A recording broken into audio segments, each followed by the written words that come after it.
מה שאני מתכוון לעשות זה באמת שהדלת הזאת תהיה פתוחה, פה כניסה לדירה האחת, פה כניסה לדירה השנייה.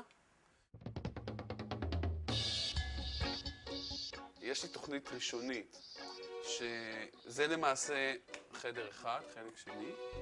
פה את הקיר הזה אני שובר, אבל איפשהו פה צריך להיכנס גם מטבח וגם אמבטיה ושירותים. פה אני רוצה לעשות חדר שינה, אבל שהוא יהיה בגודל של מיטה זוגית. וארונות נתלים למעלה. זה מה שאני צריך.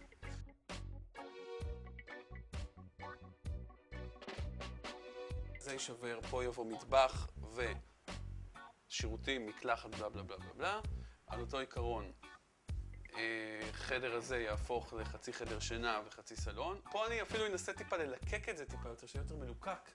טעם מלוקק, כי אנשים נורא אוהבים טעם מלוקק, ואז אני יכול לקבל יותר כסף, כאילו. יש לי פרקט, יש לי עריכים, השירותים מדהימים, אתה יודע, אנשים בוחרים דירה. אני רוצה $650 על הדבר הזה. הבנתי שאפשר גם יותר.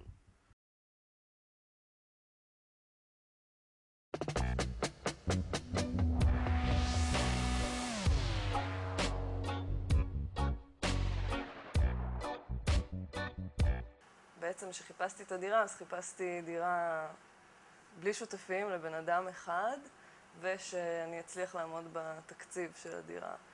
ובאופן אוטומטי זה נכנס לתוך הקטגוריה של דירות מחולקות, שהן סוג של דירות קטנות. בתל אביב אין דירות קטנות. במהות, אין. אז טבעי שיקחו חללים גדולים, יחלקו אותם ויתנו לאנשים את הפרטיות. אנחנו חושבים שחלוקת דירות לדירות של 10 מטר, 15 מטר, 17 מטר, 20 מטר, זה רע. זה הכבדה על השירותים, הכבדה על התשתיות. זה גורם לבניינים להיראות רע מאוד, כי פותחים חלונות ויוצרים צינורות עברור לשירותים ולמקלחות, כי אתה צריך ליצור עוד שירותים ומקלחות, והחיבורים הם פרוביזורים למערכת של התשתיות. זה בא מזה שהיזמים עצמם אמרו, יש לי דירה במקום טוב של 70-80 מטר, אני יכול לפתח לשתי דירות. במקום לקבל $800 חודש, אני יכול לקבל 1,200, אז למה שאני לא אחלק אותה? העניין הוא שאני לא ממש מרגיש שאני גר בדירה מפוצלת, רק כשאני נכנס הביתה. זאת אומרת, זה אפילו לא נכנס הביתה, אלא זה נכנס לחלל המשותף שהוא בעצם הפיצול. כשאתה מגיע, יש דלת ראשונה, ואז יש 3 דלתות. אני באמת חושב שהתופעה הזאת בצורה הנוכחית שלה התחילה בשנות ה-90. היא התחילה בכלל מזה שבעלי דירות גילו את הנישה של תיירים, שניתן להזכיר להם דירות מפוצלות, ולהרוויח תשואה הרבה יותר גבוהה לנכס מאשר בכל השכרה רגילה. ואז נרצח רבין, ואז התחילה תקופת הפיצוצים הגדולים של שנת 96, אז מדירה שהייתה מוזכרת לתיירים, אחר כך הייתה מוזכרת לזונות רוסיות, וזהו, ואחר כך הגל השני בעצם של השוכרים כבר היו ישראלים. מה שכאילו אהבתי פה, שראיתי שזה מין, זה מאפשר קיום בכבוד, זה אנושי, זאת אומרת, יש לך איזשהו רי שיכול להיות סלון, ומטבח כאילו, בכל זאת במרווח נורמלי, וחדר שינה מרוחק, זה מה שמצא חן בעיניי. הם צריכים את זה כמו אוהל, איזה מקום לבוא לישון בלילה, או שיש להם איזה חברה, הם צריכים איזה מחסה, אתה יודע, מאורה. זה הכל, וזה מאורה בעצם.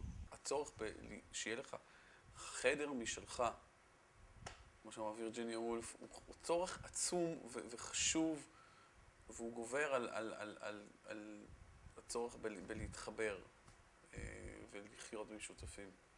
אני חושב שהדירה הזאת מאפשרת כרגע בעיקר רק להזדיין, פחות להתחבק ולהתנשק.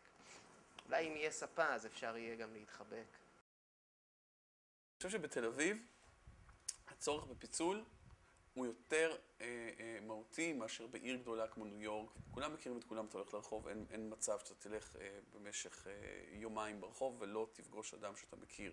אני לא הרגשתי אז שזה פשרה גודל, כי לא הרגשתי שאני יכולה להתמודד עם דירה גדולה עדיין. זאת אומרת, זה דווקא היה לי נוח, כי זה נותן תחושת ביטחון מאוד גבוהה. העניין שהדירה קטנה, כי אתה בשליטה על המרחב. אבל אני חושב שזה גם שלב אבולוציוני, כאילו, יש שם מה זה לעזוב את ההורים, לעזוב את השותפים. לחזור, נגיד, לחזור לגור עם שותפים, בטרמינולוגיה המקומית פה, זה כמו לחזור להורים, אתה יורד שלב.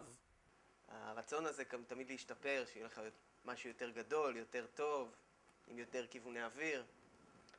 זה תמיד נמצא שם, אבל אם אני מסתכל על איך שהחיים שלי נראים עכשיו, אני יכול להמשיך לחיות פה עד שאני אצטרך לשנות את המצב שלי, זאת אומרת, עד שאני אתחתן. לגבי חלוקת דירות בבנייה קיימת, שאנחנו מכירים את התופעה הזאת, זה נעשה בניגוד לחוק. אם מגיעה אלינו המלצה כזאת, אנחנו נותנים לה לרוב חוות דעת שלילית.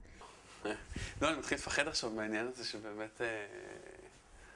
שבאמת כאילו יסכלו לי את העניין.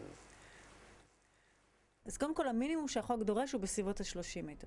אז דירות של 12 מטר, החוק אומר זה לא דירה. החוק קבע, לא העירייה, זאת אומרת, לא הוועדה המקומית. אני לא צריך מקום. אני לא צריך מקום. כמעט ולא צריך מקום. אני גם לא מבין למה אנשים צריכים מקום כל כך. אם הם לא איזה... כן, אם אתה מארח, אם אתה גם חי עם עוד כמה פרטנרים, אתה צריך יותר מקום לדעתי. אני חושב שהאתיקה שלי יותר באה לכיוון כן לפתור את צפיפות הדיור, ולא להגיד, טוב, יש חוק שאסור שיהיה צפיפות דיור, אז תלכו לגור בדימונה. אין מקום יותר בתל אביב, העיר נסגרה. גרים פה מספיק אנשים, תלכו. אתה שואל למה הדירות לא נעשות בהיתר? כי התהליך הוא ארוך, מסורבל ויקר.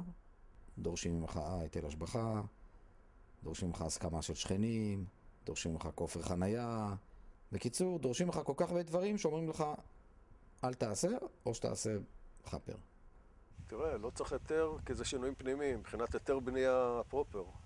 זה שזה חורג מהטאבו מבחינת צפיפות, כי חילקת את זה לדירה, אז אתה לא יכול לרשום את זה בטאבו, זה הכל. ואתה יכול לחלק את הדירה שלך לכמה חלקים שאתה רוצה. יש לי תקנים שאני עובדת על פיהם. אז שלא ישאלו. זאת אומרת, אסור לי להגיד את זה, אבל אז אל תבואו לבקש את ההכשר ממני. כי אני לא יכולה לתת אותו, זאת אומרת, אסור לי לעבור על החוק. אז מישהו חושב שהוא רוצה לעבור על החוק, שלא יבוא לפה ויבקש לזה היתר. כי הוא לא יקבל. אז העיר רק חיה ככה וככה וככה, וזה היום. זה החיים שלה. ברגע שהכל יהיה מסודר, זה לא יהיה תל אביב.